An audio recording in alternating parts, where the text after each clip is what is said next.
Les églises et cathédrales de l'époque médiévale étaient peintes. Malheureusement, ces décors peints n'ont pas traversé les siècles. Pour se faire une idée de ce que ressentaient les personnes qui entraient dans ces lieux, je vous propose de visiter l'église Saint-Germain-des-Prés à Paris, magnifiquement restaurée. En effet, l'église Saint-Germain-des-Prés, nécropole des premiers rois, a été très dégradée durant la Révolution. L'artiste Hippolyte Flandrin a repeint les murs de cette église au XIXe siècle.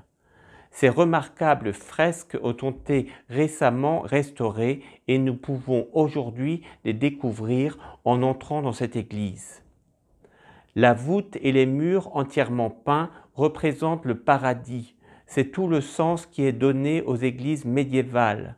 En entrant dans une église, chacun est comme emporté au ciel. On parle d'antichambre du paradis. Ici, toute l'histoire de l'humanité est résumée, de la rupture entre Dieu et l'homme au Jardin d'Éden jusqu'à la Pentecôte, en passant bien sûr par l'Annonciation, qui acte la réconciliation entre Dieu et les hommes par le oui de Marie. Remarquez que les 12 étapes de l'histoire du salut sont chacune marquées par deux scènes. L'une à gauche rappelant un moment décisif du Nouveau Testament et l'autre à droite représentant la préfiguration de ce moment dans l'Ancien Testament. Ainsi, l'institution de la messe par Jésus le jeudi saint est préfigurée par le sacrifice offert par le grand prêtre Melchisédek. Au-dessus de ces scènes sont représentés les prophètes, rois et patriarches. Dans le chœur sont représentés les apôtres.